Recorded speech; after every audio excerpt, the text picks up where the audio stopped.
Thank you for staying with us. You're still watching The Breakfast on Plus TV Africa. Right now, we're discussing the fact that NUC approves 11 private universities.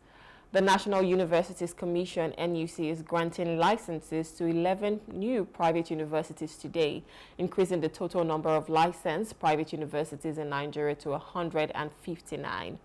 The licensing event will take place at the NUC Auditorium at 3 p.m. in Abuja. This move comes despite a government ban earlier this year on issuing new licenses.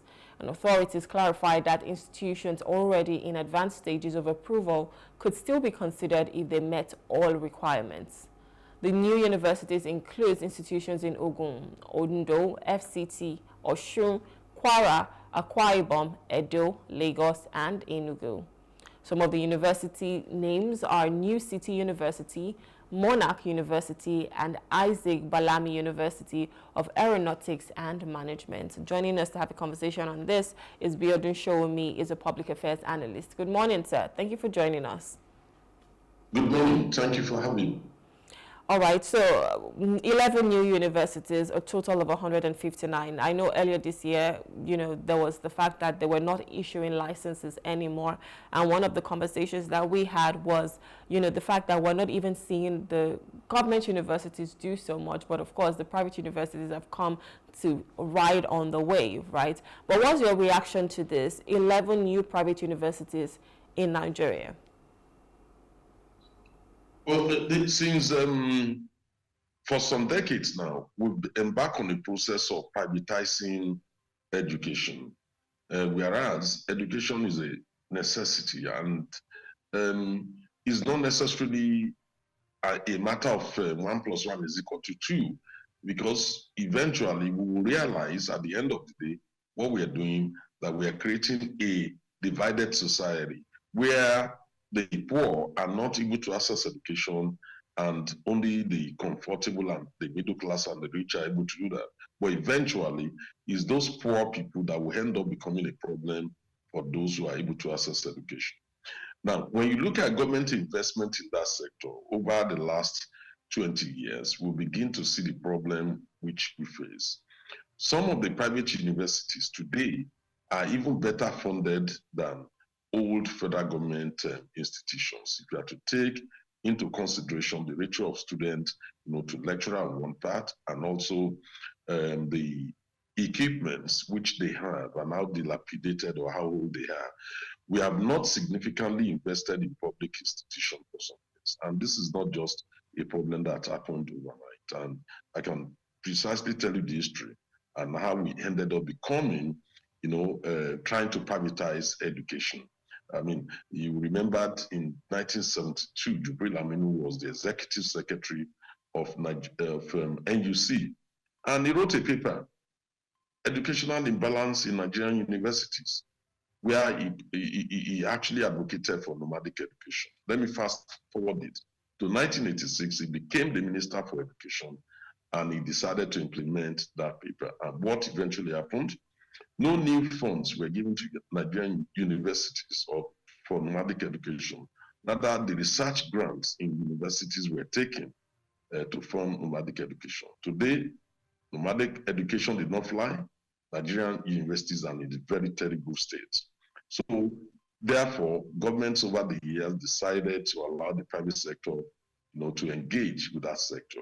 But what do we have today? We have a divided country. We have a growing population of not how do I put it? Not illiterate, actually. People are not even engaged with the economy in any form. And I'm referring to the 20 million street kids who today are increasingly becoming the reserve army for terror. So that's where we're going. It's quite clear too. It's not the number of universities we have that matters, but are properly funded at these institutions. That is the major problem. And the moment you privatize it, and with the increasingly growing rate of private sector engagement, what you see is they will have to cost education in line with market practices. And it means they will recover their cost with profit, rather than that profit going back, to expand education access, to the less privileged. So that is the worrying trend for me. And many state governments are either not properly funding those institutions again, or they are abdicating their responsibility to those institutions. So, therefore, I think it's a worrying trend. It's not just about the elites; it's about the less privileged, those who today do not even have access to education. Exactly. And I think government needs to do a little bit more. Yeah. Less emphasis on private universities, and if need be, we should stop issuing those licenses So that and leads to allow. my so that leads to my next question, because if our public universities are not even well funded, right, and we're seeing the wave or the rise of a lot of private universities, these universities, they do not come cheap, and of course you're going to pay heavily. So for the people who do not really have as much, does it mean that now they don't have a chance at good quality education just because their pockets may not be able to afford it? And why is the government not ensuring that, our public universities are well funded? I know there's the NEL Fund, which already even have a scandal at the moment, right? But why is the government not prioritizing the quality education in the public universities and now seeing the private ones as, okay, maybe just a little PPP partnership for the select few that would want to go there? So the woman in the market who doesn't have as much money, where is that kid going to go get that quality education? That's the problem here. We are creating a divided country Society. where some will have access to the economy and some who don't have access. When you talk about people with pockets, with little pocket, Yeah. there are people in Nigeria with no pockets. That is the problem. They do not have any pocket at all. I'm referring to the 20 million plus, street kids in Nigeria. They have no place to sleep. They have no access to education, no access to anything. They are not even stakeholders in their own country. Don't forget, we started from estimated 5 million street kids, which some people will call them Almajiri. Now, we saw how those ones matured and became adults and became a recruiting source, for kidnappers, bandits, and terrorists. And now their numbers have grown to over 20 million, according to government estimates, which it may even be more than that. So these are people who have nothing to do with the economy of this country in any form, beyond carrying a plate and walking the streets. They don't have any stake, no future in any form. And we think those of us who have access or whose children have access will enjoy this country. We are joking. We really need, to look at the human rights angle, to access to education. It's not what the government can leave entirely or majorly to the private sector. We will end up with a badly divided society. How many, even when you talk about federal government or state government universities, how many Nigerians can have access to them? It's not only in terms of number of placements available, but in terms of the costs of going into those universities. There is no way you'll be handing 70,000 naira and you can afford to send a child to Nigerian universities, except maybe you are receiving some graft payments from somewhere. It has to be a process of corruption involved. So when you look at that situation, and these are the vast majority of Nigerians, not to talk of those who do not have access at all. So it's a very worrying development that we need to look into the future in the next 10, 15 years. With the growing army of street kids, we'll be in major trouble. There'll be increased social vices, increased crime in our country. These are easily predictable. It may end up again having kidnapping, bloated in any form. In fact, some people have turned criminality into an economy simply because of this. So we need to go back to the drawing table.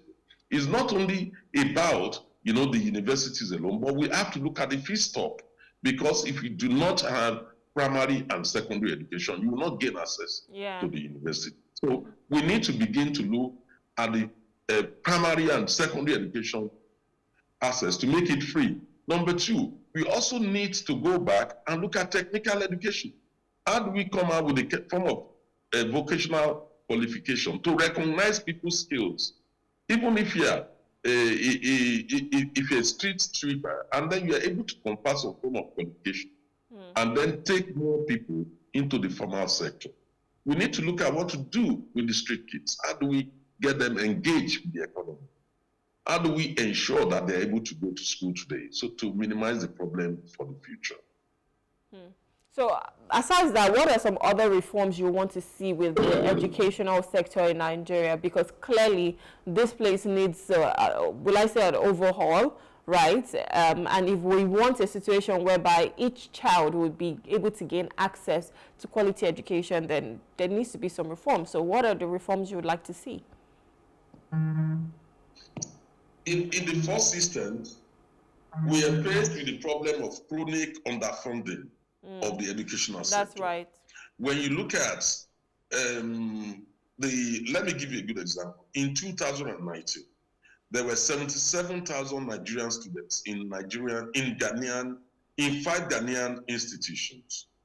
And the entire amount of foreign exchange spent on 77,000 students by their parents was more than the entire budget for federal universities in Nigeria. And that is very, very worrisome, in one angle. The other side of it again is when you look at the amount of money we are losing to education tourism. Why do we go to Benin Republic? Why are we going to school in Togo? Why Ghana? And yet we still have people going to US, Canada, UK, and all that, all in the name of access to quality education. Why are we not driving up standards in Nigerian universities? A lot of it is due to chronic underfunding. Do not forget that UNESCO, United Nations Educational, Scientific and Cultural Organization, recommended 26% of our budget for education. Are we spending 26% on education? No. In fact, we are not near it at all. I think the nearest we've ever gone was 18%, 18 or 19%. And we are far away from it. In some cases, you see a national average of 7%, 8%. At best of times, 12%. So what do we think we are doing? It means we are, chronically underfunding education. And when you do that, it affects a lot of things. It affects the quality of research. It affects the quality of lecturers we have. It affects, the environment, the conducive environment for education. And it affects the quality or the output, the quality of the output from our educational institutions. And when you look at the power sector also, just recently, I think within the last 1 year, we've seen the problems that our universities were faced with. Universities being in the dark, students unable to have access to power as a result of high cost of energy. Not just necessarily because we do not have the energy, but because of the cost of even procuring it. So these are part of the problems which are increasingly degenerating, or increasing the level of degeneracy of our educational system. And government needs to seriously, as a matter of urgency, declare a national emergency in the educational sector with a view to see how we can at best, at least lift funding to the level of 20%, so that over a period of a number of years consistently, we will be able to at least reduce the problems we are facing in this sector. Fantastic. What's your take on the scandal that has rocked NELFund? Because I'm sure you've seen the news about that. What's your take on it? Because this is supposed to be something that is to help people who cannot even have, access to education because of their financial bandwidth. But clearly, there's this ruckus about it. I want to get your take on that. I cannot. Can you hear me? Hear you. Can you hear me now?